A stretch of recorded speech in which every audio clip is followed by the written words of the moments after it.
Bonjour à toutes et à tous, bienvenue dans ce nouvel épisode du podcast du 21 sur l'impact des écrans. Je suis Lise Brunet, doctorante en psychologie et membre du 21 du LabCD, ici pour vous guider au fil de ce podcast et explorer les dernières découvertes en psychologie. Notre mission, ici, au 21 du LabCD, est de rendre la recherche scientifique accessible à tous. Chaque épisode, nous invitons un chercheur du laboratoire pour vous dévoiler les mystères de la psychologie du développement et de l'éducation de l'enfant. Pour ce nouvel épisode, nous avons la chance d'accueillir Grégoire Borst, qui a notamment participé à la commission Enfants et écrans nommée par Emmanuel Macron. Bienvenue Grégoire, merci d'avoir accepté notre invitation. Est-ce que tu peux te présenter à nos auditeurs? Bien sûr. Grégoire Borge, je suis professeur de psychologie du développement, donc de l'enfant et de l'adolescent, directeur du laboratoire de psychologie du développement et de l'éducation de l'enfant au CNRS. Alors d'abord, est-ce que tu peux nous expliquer un petit peu, tu as fait partie de cette commission nommée par Emmanuel Macron sur les écrans, est-ce que tu peux nous expliquer un petit peu en quoi ça consistait?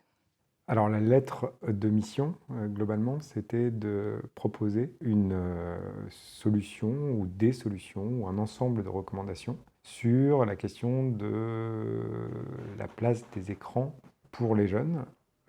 Et donc, je dirais en filigrane, il y avait l'idée de savoir finalement quelles étaient les grandes problématiques qui se posaient et au regard de ces problématiques, quelles étaient l'ensemble des recommandations qui pouvaient être faites pour protéger ces jeunes utilisateurs d'outils numériques. Et donc tout l'enjeu, ça a été d'avoir une perspective systémique sur cette question-là et pas avoir une question uniquement basée sur une ou l'une ou l'autre des approches dont on peut entendre parler aujourd'hui dans les médias. Alors on entend beaucoup dire qu'il faut limiter le temps d'exposition aux écrans. Est-ce que cette préconisation, elle varie en fonction de l'âge de l'enfant? Est-ce qu'il y a des recommandations spécifiques en fonction de l'âge? Le parti pris de la commission, ça a été finalement de dire, sur la base des données actuelles, c'est difficile de prendre une position vis-à-vis de l'âge, même si on voit bien que chez les très jeunes enfants, il y a quand même des données qui sont un peu plus systématiquement associées de façon négative à leur développement cognitif, socio-émotionnel et moteur, et que donc là, il y a un point de vigilance important à avoir. Mais c'était aussi de dire, finalement, il y a un angle qu'on garde peut-être moins et qui pour autant est très important quand on pense à la place des écrans pour les enfants et les adolescents, c'est la question somatique et la question du sommeil. Et donc là-dessus, il y a des niveaux de preuve qui sont extrêmement élevés. Ça veut dire quoi? Ça veut dire que globalement, la littérature scientifique est concordante sur la question. Donc globalement, on sait que l'exposition aux écrans, pas simplement juste avant d'aller se coucher quand c'est les très jeunes enfants, et en particulier juste avant d'aller se coucher quand c'est les enfants un peu plus âgés, les adolescents, ça a des effets négatifs, délétères, sur la qualité du sommeil. Et comme la qualité du sommeil, c'est un enjeu parce que ça joue sur la plasticité cérébrale, c'est-à-dire en gros les capacités d'apprentissage des enfants et des adolescents, ça joue sur la mémorisation, mais ça joue aussi sur l'augmentation des risques d'obésité, ça joue sur un manque de sommeil, augmente les risques d'obésité, ça augmente les risques notamment de symptômes, d'émergence de symptômes dépressifs. L'enjeu, c'était de se dire, ben, fort de ces données dont on sait qu'elles sont effectivement des données probantes de ce point de vue-là, qu'est-ce qu'on peut faire comme recommandation? Donc il faut bien comprendre le rapport là-dessus. Les recommandations qui ont été faites, elles ont été faites sur la base essentiellement de ces deux points. Puis il y a une question qui reste ouverte, qui est la question de savoir est-ce que ça augmente par exemple la myopie. Donc la commission globalement a fait un ensemble de recommandations qui ne relèvent pas d'interdiction, mais qui relèvent finalement de dire voilà, il y a des modalités d'usage de ces outils numériques. Alors on dit écran dans la commission, mais évidemment c'est outils numériques dont il est question, qui est de dire, voilà, avant 3 ans, on essaye de limiter autant que possible l'exposition aux écrans et aux outils numériques. Ce n'est pas une interdiction, ça veut dire qu'il y a évidemment un choix de parentalité qui est possible dans ce cadre-là. Ça peut arriver de les mettre 5 minutes devant un écran et c'est pas la fin du monde. On peut faire un zoom avec les grands-parents et c'est pas la fin du monde. Pour autant, on essaye de limiter autant que possible l'exposition. Si exposition il y a, normalement, elle doit plutôt s'échelonner à partir de 3 ans. Et jamais, enfin, la recommandation est d'être présent avec l'enfant. C'est-à-dire de ne pas laisser l'enfant seul, en autonomie, sur un écran et autour de contenus de très bonne qualité. Et ça rejoint globalement les préconisations, notamment de l'Académie de pédiatrie américaine, qui dit la même chose, mais à partir de 2 ans. Donc, Bon, il y a une discussion parce qu'effectivement, les données ne sont pas totalement concluantes du point de vue même du développement langagier et ou du développement cognitif et socio-émotionnel. Il y a des données notamment de la cohorte ELF qui montrent que oui, ça joue. Il ne faut pas dire que ça joue pas, ça joue. Sauf que les effets sont relativement faibles et qui peuvent être, en tout cas partiellement, voire dans certains cas totalement, compensés par des pratiques parentales spécifiques et un environnement socioculturel qui va compenser finalement pour l'exposition aux écrans. Donc, l'idée, c'est de dire, fort de toutes ces données, on fait une recommandation, pas d'écran avant 3 ans, ou en tout cas le moins d'exposition possible aux écrans avant 3 ans. Entre 3 et 6 ans, une exposition aux écrans qui reste finalement limitée parce que pour se développer, un enfant a besoin de faire un certain nombre d'autres activités et pas seulement d'être sur un écran, même s'il fait plein d'activités différentes. Il a besoin de jouer dans le monde réel avec des objets physiques, parce que c'est aussi comme ça qu'on se développe. Et surtout, on ne les laisse pas en autonomie complète. Alors, surtout pour les plus petits. On va effectivement penser sur la période 3 à 6 une autonomisation progressive pour certains usages, pas pour tous. Par exemple, pour les vidéos, on les a mis sur un contenu jeunesse, donc on est sûr que c'est du contenu jeunesse. Au début, on regarde des dessins animés avec eux. Après, peut-être qu'on peut leur laisser un peu d'autonomie sur le fait de regarder des écrans. Mais on essaye, comme ça pourrait avoir un effet potentiellement négatif sur le sommeil et sur la sédentarité, ben on ne les laisse pas trop longtemps. Voilà. On a fait le choix de ne pas donner des bornes en termes de temps, parce qu'on sait que ça peut avoir des effets contre-productifs. C'est-à-dire que si je vous dis, ben, c'est 1 heure par jour, et que vous exposez votre enfant que 10 minutes par jour, vous allez vous dire, ah bon, ben, donc c'est parfait, je peux l'exposer 1 heure. Donc en fait, un certain nombre de pays sont revenus sur cette notion de temps pour 2 raisons. D'une part, parce que ça avait potentiellement des effets contre-productifs, notamment en Allemagne, c'est ce qu'ils ont décidé de faire. Mais en plus, parce que derrière, il y avait une problématique associée, qui est que le temps est une très mauvaise variable des effets potentiellement négatifs des écrans. Parce qu'en fait, ça dépend de la qualité du contenu. Et donc là, on voit bien que quand on dit autour de contenus de très bonne qualité, c'est là le véritable enjeu, c'est que les parents puissent prendre du temps pour effectivement choisir du contenu de bonne qualité. Alors, dans ces âges-là, c'est du contenu qui soit non violent, dans lequel il y ait une histoire réelle qui soit racontée. Enfin, une histoire réelle, il y a un début, un milieu, une fin, c'est pas n'importe quoi. Et que les aspects langagiers soient fortement représentés. C'est-à-dire qu'il y a une qualité du langage, c'est-à-dire qu'on évite les Teletubbies, par exemple, typiquement, dans lequel il n'y a pas du tout d'exposition au langage, parce qu'ils font que babiller. Donc, c'est pas une bonne idée. Même sur des enfants qui auraient 3 ans, c'est pas une bonne idée, parce qu'il n'y a pas d'exposition au langage global. Et puis le fait de regarder avec un enfant le même programme, ça a 2 avantages. D'une part, on peut avoir une interaction autour de ce qu'a regardé l'enfant, parce que souvent on voit bien qu'une des difficultés qu'on a, c'est des parents qui se retrouvent face à un enfant qui leur dit ah ben tiens j'ai vu ça dans le dessin animé, puis on ne sait pas du tout de quoi il parle, donc au bout de 5 minutes on arrête la conversation parce qu'on n'a absolument rien compris à ce qu'il nous racontait.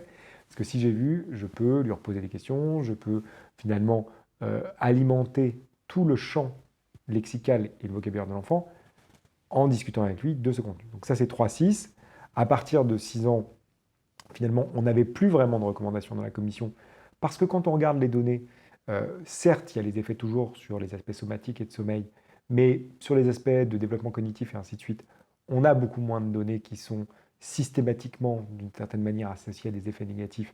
Donc, bon, principe de précaution, sans doute, mais en tout cas, une difficulté effectivement à penser ces usages-là, si ce n'est de dire que ça doit être pensé dans une approche qui est une approche éducative. C'est-à-dire que, comme d'autres outils, ça ne viendrait pas à l'esprit en tant qu'adulte de laisser nos enfants jouer directement avec un opinel ou un couteau très pointu et très coupant. On va commencer par un couteau à bourron qui coupe peu, et puis ensuite on va progressivement utiliser des outils qui auront des degrés qui pourraient être finalement dans lesquels ils vont s'autonomiser progressivement.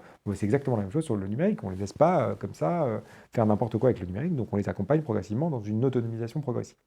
Ensuite se pose la question de l'adolescence. Donc l'adolescence, les problématiques ne sont pas les mêmes parce qu'ils n'ont pas les mêmes usages. Donc en fait, c'est toute la difficulté, c'est que les usages ne sont pas les mêmes. Entre 6 et 10 ans, les usages, c'est regarder des vidéos, utiliser des applications créatives et jouer à des jeux vidéo. C'est ça qu'ils font en fait sur les trucs. À partir de 10 ans, la difficulté, c'est qu'ils commencent à aller sur Internet ils commencent à être beaucoup plus autonomes. Et en fait, la majorité d'entre eux, ils ont déjà un compte sur les réseaux sociaux. Donc là, on a des risques qui sont plus importants, parce qu'ils peuvent être exposés notamment à du contenu non approprié. Et que là, il faut qu'on exerce effectivement une parentalité beaucoup plus forte, enfin beaucoup plus forte, en tout cas que celle qui est exercée aujourd'hui, c'est-à-dire qu'on soit vigilant sur le fait qu'ils n'aient pas accès à des réseaux sociaux. Et donc la préconisation de la commission de ce point de vue-là, c'est de dire, globalement, c'est sûr que les réseaux sociaux ne produisent pas de la dépression. C'est sûr que les réseaux sociaux ne sont pas la cause du mal-être des jeunes. Pour autant, il n'est pas impossible que ces réseaux sociaux puissent avoir des effets d'amplification sur des populations adolescentes dans lesquelles, pour partie, ils sont vulnérables, notamment à être exposés à du contenu inapproprié, des vidéos sur TikTok. Quand on crée un compte, il y a un risque extrêmement important de très rapidement être exposé à des vidéos qui représentent des jeunes filles qui présenteraient des signes d'anorexie. Ça peut jouer sur l'image du corps et l'estime de soi, et que donc, de ce point de vue-là, il fallait qu'il y ait un point de focal, d'une certaine manière, en termes de recommandations, sur le fait de ne pas utiliser des réseaux sociaux avant 13 ans. Et donc, en corollaire, c'est de dire, dans ces cas-là, il ne faut pas qu'ils aient d'équipement mobile individuel, c'est-à-dire qu'il ne faut pas leur donner un portable avant 11 ans. Entre 11 et 13, ils peuvent effectivement utiliser un portable, mais normalement pas un portable qui permet d'aller sur Internet, donc on ne leur donne pas de data. Ils ont besoin d'un téléphone pour interagir avec les autres. Et puis à partir de 13 ans, on a dit, comme ça doit être progressif et éducatif, ils ont accès à des data, donc ils peuvent aller sur Internet, ils peuvent utiliser un certain nombre d'applications avec les data. Et puis, à partir de 15 ans, on leur laisse accès à un certain nombre de réseaux sociaux. On peut se dire, oui, mais les réseaux sociaux, c'est interdit jusqu'à 13 ans. Donc pourquoi vous vous dites 15 ? Parce que en fait, les plateformes ne jouent pas le jeu. Que tant qu'ils ne font pas ce qu'il faut pour vérifier réellement l'âge des utilisateurs, parce que c'est ce que disent les plateformes, ils disent on n'a pas d'utilisateurs de moins de 13 ans sur nos plateformes. Parce qu'en fait, effectivement, la date de naissance qui est renseignée, c'est pas plus de 13 ans. Donc, l'idée, c'était de dire, eh bien, dans ces cas-là, on met une borne d'âge haute. Tout ça ne constitue que des recommandations, et elles sont évidemment à adapter en fonction du développement de chaque enfant. Parce qu'on sait du développement cognitif et socio-émotionnel de l'enfant et de l'adolescent, c'est qu'il est très hétérogène, il n'est pas le même chez tous les enfants. Et que donc, si on a beaucoup travaillé avec ces enfants, et si on considère, en tant que parents, qu'ils sont à un stade de maturité suffisante pour utiliser en connaissance de cause et de façon autonome un certain nombre d'outils, personne ne l'interdit. C'est simplement des recommandations globales, sur la base, effectivement, essentiellement, de ces deux grandes variables dont on sait qu'elles sont affectées par l'utilisation des écrans, qui sont le sommeil et la sédentarité. Parce qu'encore une fois, sur le domaine cognitif, socio-émotionnel, c'est beaucoup moins probant. Il y a des effets, mais d'une part, ils sont très faibles, et d'autre part, ils ne sont pas systématiquement négatifs. Si on regarde par exemple les jeux vidéo, sur les jeux vidéo, notamment sur un certain nombre de domaines comme l'attention visio-spatiale, on peut avoir des effets positifs de l'utilisation de ces jeux vidéo. Donc si on résume un peu tout ce qui est lié au risque lié à une surconsommation des écrans, tu nous as parlé du sommeil, de la sédentarité et des risques liés aux réseaux sociaux. Est-ce qu'il y en a d'autres?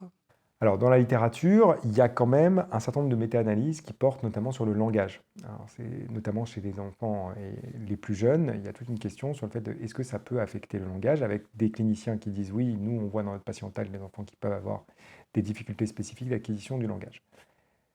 Alors, dans les cohortes qu'on a, qui sont des cohortes longitudinales, qui sont les plus intéressantes, dont la cohorte ELF, qui est une cohorte menée par l'INSERM, sur laquelle il y a 13 000 enfants qui sont suivis, globalement, ce que montre cette cohorte, c'est que quand on regarde à 2,5, 3,5 et 5,5, on a des effets du temps d'exposition global sur le développement cognitif de façon globale et en particulier le développement langagier de l'enfant, sauf qu'encore une fois, quand on contrôle pour le milieu social d'origine et pour les pratiques culturelles des familles, globalement, les effets sont faibles. Ça ne veut pas dire qu'ils sont existants, c'est qu'ils sont faibles. Quand on regarde les méta-analyses, qu'est-ce qu'on voit ? On voit deux choses émerger.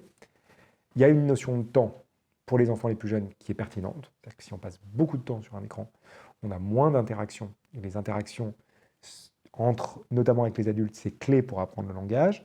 Et puis, il y a la télé allumée en bruit de fond, ce qui est un autre enjeu. On sait que la télé allumée en bruit de fond, ça peut avoir des effets négatifs.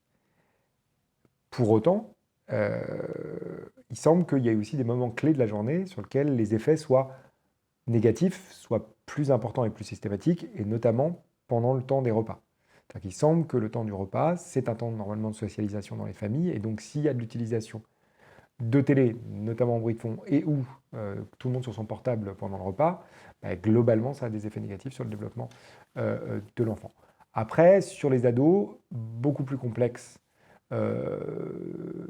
d'estimer exactement ce que ça produit. Il commence à y avoir un certain nombre de résultats et de données qui sont issues notamment d'une cohorte qui s'appelle ABCD, qui est une cohorte américaine, Adolescent Brain and Cognitive Development, qui suit, pareil, en gros 10 000 enfants de 8 ans jusqu'à 23 ans, donc ils vont être suivis pendant 15 ans, et les premiers résultats montrent deux choses.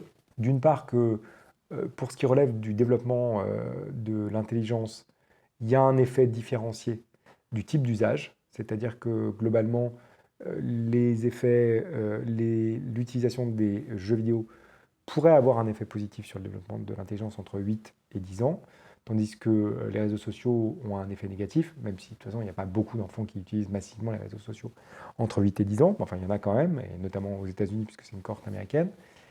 Et il y a un papier qui va sortir bientôt qui montre que sur cette cohorte, quand on regarde à 4 ans, c'est-à-dire que pour des enfants très jeunes qui ont commencé à utiliser les réseaux sociaux très jeunes, au bout de 4 ans, il n'est pas impossible quand même que l'utilisation des réseaux sociaux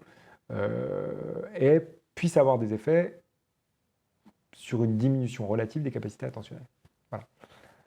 Donc ça interroge, parce qu'effectivement, jusqu'à maintenant, on disait plutôt l'environnement a changé, donc à capacité attentionnelle égale, nos capacités attentionnelles sont plus sollicitées, d'où ce qu'on observe chez un certain nombre d'enfants, difficulté à rester concentré, à rester attentif. Mais en fait, ce n'est pas un problème de capacité, sauf que là, cette étude, elle pourrait suggérer que ça peut aussi être en partie dû au fait que les capacités pourraient être un peu altérées, attentionnelles j'entends, par le fait d'être exposé aux écrans. Donc bon, encore une fois, c'est une étude, il faudra attendre de voir si c'est confirmé, ainsi de suite.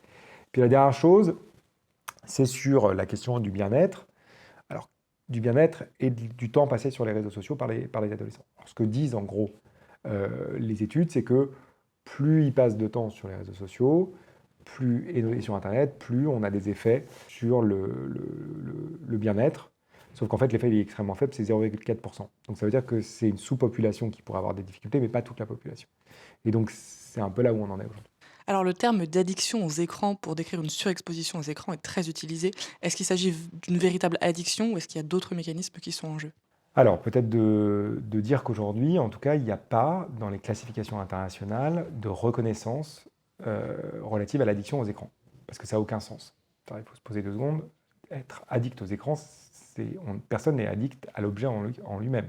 À la rigueur, on peut avoir présenté une addiction pour un usage spécifique. Alors, il y a un usage spécifique qui est déjà reconnu dans les classifications internationales, notamment dans le DSM, qui dit que globalement, on peut reconnaître une utilisation excessive des jeux vidéo.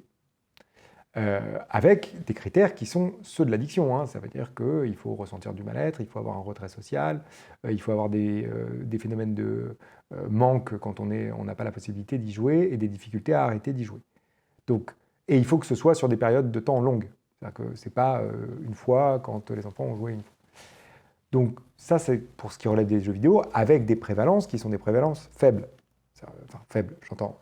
Ce n'est pas 90% des adolescents aujourd'hui qui ont une addiction ou une problématique. D'ailleurs, on ne parle pas d'addiction, on parle de utilisation excessive des jeux vidéo ou problématique des jeux vidéo. C'est pour ça qu'on laisse en fait une certaine forme d'ambiguïté là-dessus, parce qu'on ne sait pas très bien si ça relève de l'addiction ou pas.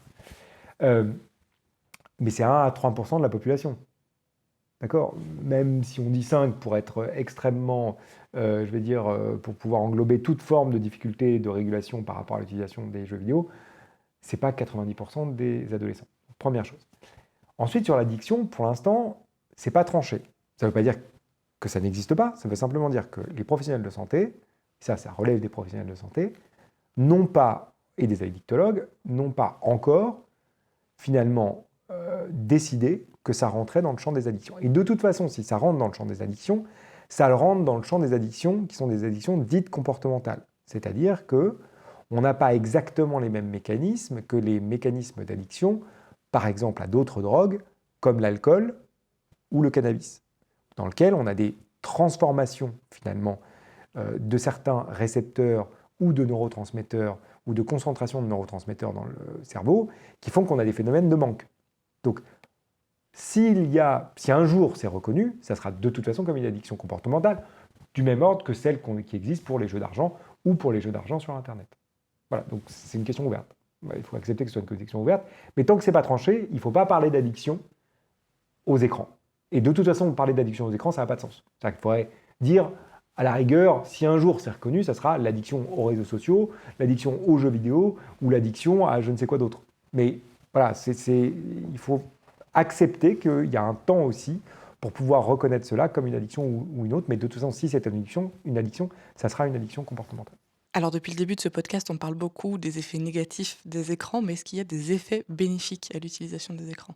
Oui, alors on l'a déjà un peu suggéré. Et les jeux vidéo, c'est l'un des outils numériques sur lequel on peut penser effectivement, au regard des données scientifiques actuelles, que ça puisse avoir des effets positifs, notamment sur les capacités attentionnelles. C'est-à-dire qu'on sait que les jeux vidéo d'action, notamment de tir à la première personne, pourraient entraîner des effets positifs sur le développement des systèmes attentionnels, c'est-à-dire la capacité à orienter son attention vers des éléments pertinents, par exemple, d'une scène visuelle. Ce qui est tout à fait logique, hein. C'est exactement ce qu'on entraîne dans ce type de jeu vidéo. Donc, si vous faites un entraînement à l'attention, globalement, vous avez des effets positifs sur l'attention. Toute la question qui reste ouverte pour le moment, c'est de savoir à quel point ça peut se transférer à d'autres domaines. Est-ce que, par exemple, ça me permet d'être meilleur dans un domaine dans lequel l'attention est très sollicitée? Pour l'instant, ça reste une question ouverte. Ce n'est pas complètement tranché. Et puis, il y a d'autres données qui montrent que quand on n'a pas une utilisation excessive des réseaux sociaux, par exemple, ça peut aussi avoir des effets bénéfiques. Par exemple, ça donne à voir des minorités qui ne sont pas sinon visibles. Ça crée des possibilités d'adhésion à des groupes sociaux et notamment des sentiments d'appartenance à ces groupes sociaux. Et que tout ça peut aussi avoir des effets positifs sur le bien-être des adolescents. Donc c'est aussi pour ça que quand on regarde, si vous regardez 400 000 adolescents, la relation avec le bien-être est 0,4%, mais c'est pas impossible que en fait, le fait d'être proche de zéro, ça en fait reflète deux types d'effets, des effets qui soient positifs pour certains adolescents et négatifs pour d'autres, en fonction du type d'usage qu'ils ont. Donc on voit bien que c'est encore plus complexe qu'on le pensait. C'est pas que de catégoriser les usages en fonction de c'est un jeu vidéo, c'est un réseau social, c'est, que sais-je, d'autres, des vidéos sur YouTube, mais peut-être qu'il va falloir aller encore plus loin en termes d'usage, c'est-à-dire qu'est-ce que j'y regarde, qu'est-ce que j'y fais, comment j'interagis avec les autres. Et effectivement, ça va être, je pense, le grand saut de la recherche dans ce domaine-là, ça va être quand on va enfin avoir accès aux données des utilisateurs sur les plateformes, ce qui d'ailleurs est prévu dans le Digital Services Act de la Commission européenne. Il est maintenant inscrit dans la loi européenne que les plateformes auront l'obligation de permettre l'accès à leurs données aux chercheurs. Et en classe, justement, est-ce que l'utilisation d'outils numériques, elle peut être bénéfique pour les apprentissages? Alors elle peut l'être, faut-il encore qu'elle soit évaluée. Et donc là, on voit bien une des difficultés qu'on a aujourd'hui, c'est qu'on se retrouve dans une situation qui est parfois complexe, dans laquelle on a des outils numériques qui sont créés, qui répondent parfois à des besoins, qui sont généralement conformes au programme attendu par l'éducation nationale, mais sur lequel on n'a pas systématiquement évalué le bénéfice d'utiliser ces outils en classe, avec toute la complexité d'une classe et de cet environnement qu'est la classe. Alors, il y a certains outils qui ont commencé à être évalués. On sait par exemple qu'il y a un outil d'apprentissage des associations entre les graphèmes et les phonèmes, c'est-à-dire les sons de la langue et la façon dont ils s'écrivent, qui s'appelle GraphoLearn, qui a été testé à Marseille, et qui montre dans une approche expérimentale qu'effectivement, si vous demandez à certains enfants de jouer à GraphoLearn et à d'autres de jouer à d'autres types d'applications, ceux qui jouent à GraphoLearn gagnent un peu de temps en termes d'apprentissage des associations graphophonémiques. Alors, ce n'est pas non plus des effets qui sont miraculeux, hein. C'est d'ailleurs comme les effets quand ils sont négatifs liés aux écrans sont faibles, les effets quand ils sont positifs sont faibles, et notamment quand on est en éducation. Donc on gagne quelques semaines d'apprentissage de la lecture. Mais ce qui est intéressant dans cette étude, c'est qu'elle a été menée notamment auprès de publics défavorisés, dont on sait qu'effectivement il peut y avoir plus de difficultés d'apprentissage de la lecture, et donc gagner quelques semaines, finalement, c'est un résultat qui peut être important. Donc on voit que ça peut être pertinent dans ce cadre-là. Il y a d'autres choses qui ne fonctionnent pas. C'est-à-dire que, par exemple, il y a une étude qui a été publiée notamment par un laboratoire à l'université de Grenoble qui montrait que l'utilisation de Scratch, qui est un jeu pour apprendre le codage informatique et la pensée analytique, quand il était utilisé dans le cadre des cours de maths pour développer les compétences mathématiques, en fait, non seulement ça n'avait pas d'effet positif, mais encore plus surprenant, ça avait des effets négatifs sur l'acquisition des compétences mathématiques. Alors, plus surprenant, en fait, non. C'est juste parce qu'on a passé du temps, finalement, sur un outil qui ne développait pas exactement la compétence qu'on cherchait à développer.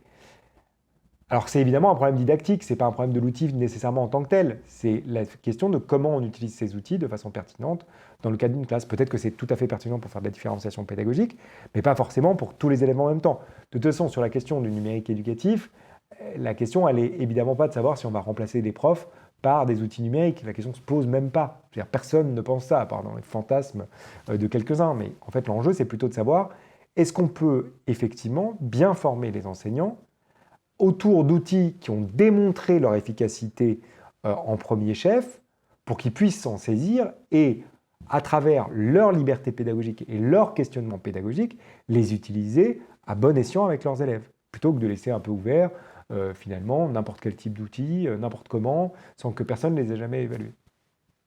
Et pour rester dans le cadre des apprentissages, est-ce que les écrans pourraient avoir, un impact justement sur les troubles des apprentissages ou d'autres troubles comme le TDAH ou le TSA? Alors, c'est effectivement une question qui revient beaucoup. La réponse, elle est catégorique. La réponse, c'est non, c'est impossible. C'est impossible parce que tout trouble du neurodéveloppement, et les troubles dans les apprentissages sont des troubles neurodéveloppementaux, les troubles du spectre autistique sont des troubles neurodéveloppementaux, sont par définition des troubles qui préexistent à toute exposition aux écrans, puisque c'est un trouble neurodéveloppemental et que le cerveau commence à se développer in utero. Donc, à ma connaissance, on ne peut pas être exposé aux écrans in utero. Donc, en aucun cas, ça peut être une étiologie, c'est-à-dire une cause de l'émergence des troubles du neurodéveloppement, quels qu'ils soient, que ce soit la dyslexie, la dyspraxie, les troubles déficitaires de l'attention et de l'hyperactivité ou les troubles du spectre autistique. Est-ce que tu as des conseils, à donner à nos auditeurs pour mieux gérer le temps passé sur l'écran? Comment les parents peuvent instaurer des limites, sur l'usage des écrans sans pour autant entrer en conflit avec leurs enfants? Alors déjà dire que c'est complexe, déjà dire aux parents qu'ils peuvent se tromper, que tout n'est pas de leur faute, parce que c'est quand même un peu le discours ambiant, et que tout ne relève pas uniquement de leur responsabilité. C'est pour ça que la commission, si on regarde un peu la façon dont est organisé le rapport et les recommandations qui ont été faites, les premières recommandations qui sont faites, c'est pour la régulation des plateformes, parce que les premiers qui ont une responsabilité, c'est les plateformes. C'est l'accès finalement à des contenus qui peuvent ne pas être finalement adaptés au plus jeune public. Et puis la deuxième chose, c'est aussi le type d'algorithme qu'ils utilisent sur ces plateformes. C'est-à-dire qu'il y a certains types d'algorithmes qui sont des algorithmes enfermants, qui sont des algorithmes qui vont favoriser le fait qu'on passe beaucoup de temps sur ces plateformes. Et ça, il faut effectivement que ce soit à la charge des plateformes de réguler cela. En tant que parent, qu'est-ce qu'on peut faire? Alors déjà, on a donné un certain nombre de bornes. C'est-à-dire qu'on a essayé d'expliquer au début de cette intervention qu'est-ce qu'il fallait faire en gros avant 3 ans, entre 3 et 6, et puis après 11 ans, globalement, quand on rentre sur les équipements mobiles individuels.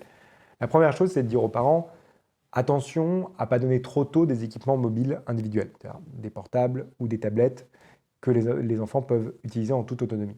Parce qu'il faut qu'ils aient pu avoir le temps, finalement, de pouvoir progressivement apprendre à utiliser ces outils. Donc il y a un temps d'apprentissage, et ce temps d'apprentissage il est relativement long, parce que c'est des outils complexes, avec des risques associés, et que donc il faut pouvoir prendre le temps, d'avoir le temps en tant que parent, de finalement les accompagner dans l'utilisation. Donc on évite de leur donner des équipements mobiles individuels trop tôt. La deuxième chose, c'est qu'en termes de temps, encore une fois, ce qu'on a essayé de montrer, c'est que la variable temps, elle est surtout très importante pour les plus jeunes. C'est-à-dire que chez les plus jeunes, il faut avoir un point de vigilance particulier, parce que pour bien se développer, un enfant, ça a besoin de faire plein de choses différentes. Donc ça ne peut pas faire que de l'écran, même si on peut faire plein de choses sur un écran. Ce n'est pas suffisant, il faut aussi pouvoir faire du sport, parce qu'on avait parlé de sédentarité, il y a un véritable enjeu. Il y a plus de 50% des enfants de moins de 3 ans ou de moins de 2 ans qui ne font pas suffisamment d'activité physique. Donc il y a un véritable enjeu, c'est de dire, bon, il faut limiter la sédentarité, parce qu'il y a des risques ensuite sur les survenus de maladies cardiovasculaires. Donc, quand ils sont très jeunes, on fixe effectivement des bornes de temps. On ne laisse pas les enfants seuls devant les écrans. On vérifie la qualité du contenu et on discute avec les enfants de ce pourquoi ces règles existent. Ça ne veut pas dire qu'on ne fixe pas de règles, qu'on ne fixe pas de cadre. On fixe un cadre qu'on définit soi-même, mais on explique à l'enfant pourquoi ce cadre existe. Et donc, il faut effectivement que les parents puissent être sensibilisés et se sensibilisent au risque, potentiellement à des bénéfices parfois, de l'utilisation de ces écrans, mais tout en étant toujours très au fait de ce qui s'y passe. Et si on a fait ça depuis le début, d'une certaine manière, depuis le début de l'utilisation, ça sera évidemment beaucoup plus simple de réguler quand ils seront adolescents. Parce qu'on aura eu le temps finalement de les accompagner dans une autonomisation progressive de ces écrans. Au moment où on va les faire rentrer dans l'utilisation d'un équipement mobile individuel, c'est-à-dire en gros d'un smartphone ou d'un portable, on va pouvoir discuter avec eux aussi des problématiques spécifiques que relève cette utilisation-là, avec sans doute dans un premier temps du contrôle parental. De toute façon, il faut effectivement exercer un contrôle parental en termes de contenu, mais aussi en termes de temps. C'est-à-dire qu'on va pouvoir fixer avec les ados des temps d'utilisation de chacune des applications. Donc, dans un premier temps, de toute façon, ils n'auront pas accès normalement aux réseaux sociaux. Je rappelle qu'avant 13 ans, c'est interdit. Donc, même s'il y a une pression sociale relative par rapport à ça, on n'installe pas de réseaux sociaux. Et s'il y a une pression sociale, il faut en discuter avec ses enfants. Il faut leur expliquer finalement que oui, certes, à ce moment-là de la vie, on est particulièrement sensible au groupe social, qu'on a tellement envie d'appartenir à ce groupe social que, évidemment, qu'on va demander à ses parents d'avoir un smartphone le plus tôt possible pour faire comme les autres. Mais c'est ça aussi qu'il faut réussir à décrypter parce que ça permettra aux ados de mieux comprendre finalement pourquoi on a fixé cette règle. Puis encore une fois, c'est pas la question, c'est pas tant l'âge, c'est à quel moment on peut juger, nous, en tant que parents, qui sont suffisamment autonomes dans cette utilisation-là. Et plus ils seront autonomes, moins on aura besoin d'exercer un contrôle externe via, par exemple, le contrôle parental avec la limite du temps d'écran. Mais ça veut dire aussi qu'on soit constant. C'est-à-dire que c'est pas quand j'ai besoin, je lui retire la limite parce qu'il m'a demandé 3 fois. Non, on est constant par rapport à ça, on explique pourquoi on le fait, et puis on les amène à s'autonomiser progressivement parce qu'on a travaillé suffisamment avec eux sur finalement la bonne utilisation de ces outils. Et puis la dernière chose, c'est aussi de montrer l'exemple. C'est-à-dire que ne pas oublier d'avoir des temps en fait, où on est tous déconnectés dans la famille, parce qu'il n'y a pas que finalement exercer une parentalité dans laquelle on dit il ne faut pas que tu utilises tes écrans. Et puis en fait, le problème, c'est pas qu'on utilise nos écrans plus que nos enfants. Le problème, c'est qu'on n'ait pas des temps où on est tous déconnectés et où vraiment on est à l'écoute de ce qu'ils ont à nous dire. Parce que ce que montre une partie des données de la littérature, notamment sur la technoférence, le fait que quand nous utilisons nos écrans, ça peut avoir des effets négatifs, notamment sur le développement cognitif et sur le développement langagier de l'enfant.